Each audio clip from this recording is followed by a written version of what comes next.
사도행전 1장 1절부터 3절 한 목소리로 같이 읽읍시다. 데오빌로여, 내가 먼저 쓴 글에는 무릇 예수께서 행하시며 가르치시기를 시작하심부터 그가 택하신 사도들에게 성령으로 명하시고 승천하신 날까지 이를 기록하였느라. 그가 고난 받으신 후에 또한 그들에게 확실한 많은 증거로 신이 살아계심을 나타내사 40일 동안 그들에게 보이시며 하나님 나라의 일을 말씀하시니라. 아멘. 저는 지난 수요일부터 금요일 기도원에서 기도의 영성이라는 책을 읽고 묵상을 하고 내려왔습니다. 거기서 우리가 한 가지 제가 깨닫게 된 것은 기도라는 것이요, 내가 필요로 할 때 주어지는 그런 어떤 보증수표나 어음 그리고 담보로 제공되어져서 언제든지 내 마음이 내킬 때 하는 그런 종교 행위가 아니라는 것입니다. 다시금 그런 깊은 깨달음은 내 속에 있는 것, 내 자아가 얼마나 하나님께 합당한 모습으로 있어야 되는가를 깊이 고찰하고 내려왔습니다. 로마서 8장 27절에 이런 말씀이 있습니다. 하나님께서 성령의 생각을 아시기 때문에 하나님 앞에서는 속일 수 없고, 또 로마서 1장 9절의 말씀에 보면 내 심령으로 하나님을 섬기는 것만이 하나님이 기뻐하신다는 것을 다시금 생각하는 시간이었습니다. 그것을 내가 배우면서 저뿐 아니라 오늘 모인 우리 공동체가 함께 나누고 싶은 것은 유다서 20절 말씀처럼 사랑하는 자들아, 너희는 너희의 지극히 거룩한 믿음 위에 자신을 세우며 성령으로 기도하라는 말씀을 함께 나누고 싶은 것입니다. 그래서 우리의 방송과 이제 복음을 증거하기 위해서 다시금 써내려가는 이 제자들이 되기를 바라면서, 그러기에 우리가 가장 제일 된 목표 4가지가 있는데요.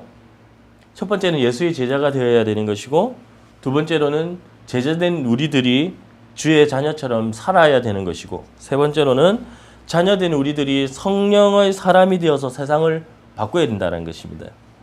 마지막 네 번째는 하나님의 사람들을 계속해서 세워나가야 된다는 점입니다. 그렇기 때문에 우리가 가장 이제 우선시 되는 것, 우리의 믿음 위에 굳건히 서서 굳건히 또 세워나가야 될 부분과 함께 이 성령으로서의 사역을 시작해야 합니다. 하나님의 사람들이 예수 그리스도 인하여서 구원받았습니다. 그리고 변화받았습니다. 그리고 시작한 이 사도행전의 이야기를 오늘 우리가 써가려고 합니다. 그래서 오늘부터 저는 이 월요 예배와 그리고 우리와 연결되는 어떤 모임에서는 저는 사도행전을 같이 나누려고 합니다. 어떤 강해 설교처럼 거창하지 않습니다. 그렇기 때문에 사도행전을 다 마무리하는데 시간이 걸릴 것이고, 그렇다고 한 장씩 함께 나누지 않을 것입니다. 시간이 걸리면 걸리는 대로 우리에게 주시는 이 하나님의 비전을 다시금 공유하고, 이 성령님이 친히 주시는 이 사역을 이 시간, 이 동시간에, 이 시대에 같이 동참할 수 있다는 것에 감사할 따름입니다. 그렇기 때문에 지금도 이 사도행전은 주님 오실 때까지 써 내려가야 합니다. 전체가 28장으로 되어 있지만 이 28장이 아닌 29장, 30장의 사도행전을 써가야 됩니다. 아니요, 100장 이상의 사도행전, 예수님께서 오시기까지 우리는 계속해서 써 내려가야 합니다. 아무튼 우리의 이제 29장은 써야 하는데 1장부터 이 28장의 샘플을 우리가 닮아가야 되고 담아야 됩니다. 그러기 위해서 오늘 우리의 시작이 중요하잖아요. 그럼 1장 1절부터 2절을 다시 한번 보십시오. 1장 1절 2절 같이 한번 읽겠습니다. 시작. 데오빌로여, 내가 먼저 쓴 글에는 무릇 예수께서 행하시며 가르치시기를 시작하심부터 그가 택하신 사도들에게 성령으로 명하시고 승천하신 날까지 이를 기록하였노라. 기독교의 가장 큰 비밀과 가장 중요한 부분은 기초가 잘 되어 있다는 것이 있습니다. 기초가 잘 되어 있다는 거죠. 많은 이단들과 사이비 종교들과의 다른 점도 이것입니다. 우리의 시작은 예수 그리스도로 시작되어지고 마지막도 예수 그리스도입니다. 우리의 기초 되시는 이 예수는 무릇 행하셨고 가르치셨고 많은 제자들, 사도들을 택하셨어요. 기초가 잘 되어 있다는 것은 어떤 문제가 생겨도, 그리고 어떠한 어려운 질문과 상황이 생겨도 그리고 어떤 환경이 있을지라도 이 답변함에 있어서 정갈함이 있습니다. 단답형이지만 명쾌하다라는 것이 있다는 거죠. 여러분들 세상의 철학과 지식 등을 한번 자세히 보십시오. 이 세상에는 많은 말들이 있습니다. 많은 말들이 쏟아져 나오잖아요. 우리가 믿는, 그런데 이 기독교만큼 사실은 정확하고 정직한 것이 없는 겁니다. 무엇보다 저는 우리의 지금의 교회와 기독교가 이러한 명쾌한 답변이 있는데도 불구하고 세상을 향하여서 이렇게 움츠리고 있다는 것은 교회에 주신 이 하나님의 은혜에 대한 이 직무유기라고 저는 생각합니다. 그것은 뭘까요? 진정 예수 그리스도에 의한 이 부활과 죽으심의 이 불변의 사건이 있음에도 불구하고 그렇게 살고 있지 않기 때문에, 하지만 무엇보다도 오늘 우리가 짚고 넘어가야 할 것은 이 예수 그리스도를 우리가 처음부터 다시 시작하는 것이 중요합니다. 자, 예수. 이것에 모든 해답이 있습니다. 예수 말고 우리가 너무나도 많은 곳에서 해답을 찾고 있었기 때문에 문제인 것입니다. 많은 사람들이 질문을 하죠. 그리고 언젠가부터 우리 주위에, 많은 사람들, 우리들 주위에 멘토들이 많아졌습니다. 상담도 하고 많은 사람들이 질문을 해요. 그리고 그러한 것들에 관심이 많습니다. 그러나 그 모든 것들도 해답은 예수입니다. 예수 말고 답을 찾으니까 이상한 데로 빠지는 거죠. 많은 이단들, 사이비 교주들이 우리나라만큼 많은 것도 없다고 합니다.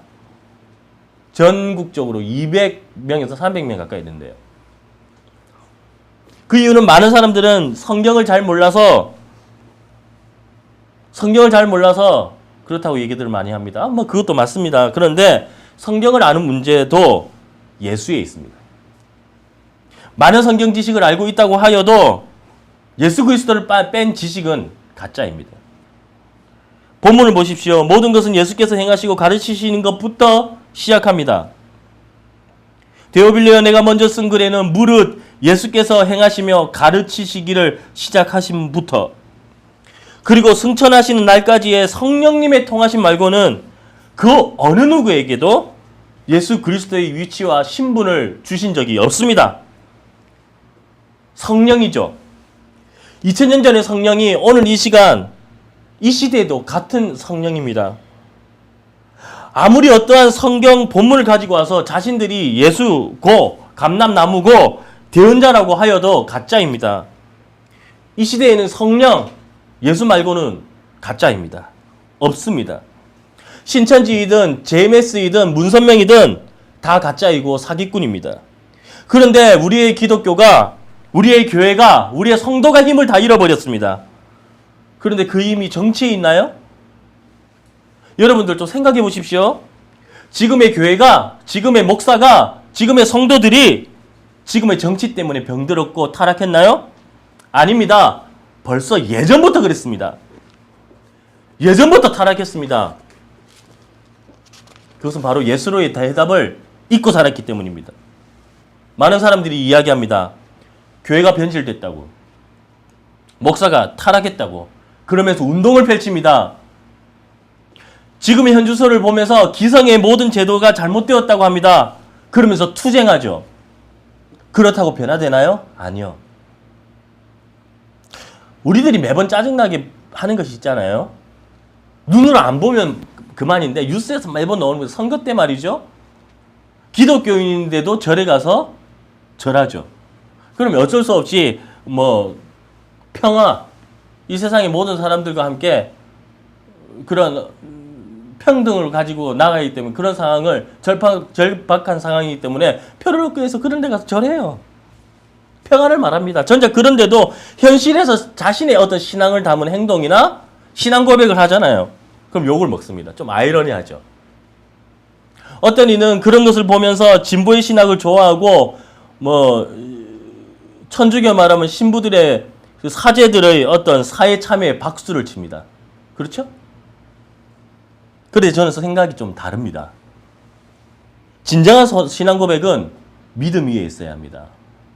진정한 신앙 고백은 오늘 제가 여러분들에게 같이 나누고 싶은 이야기인데 예수로 인한, 예수에 의한, 예수를 위한 믿음의 고백이어야 됩니다. 짝퉁은요, 물건에만 있는 것이 아니에요. 사이비 이단에만 그렇다고 있는 것, 그렇게 있는 것이 아니에요. 우리의 믿음의 대상이신 이 예수를 잊어버리면, 잃어버리고 또 그것을 잊어버린 채 살아가면 짝퉁이 된단 말이죠.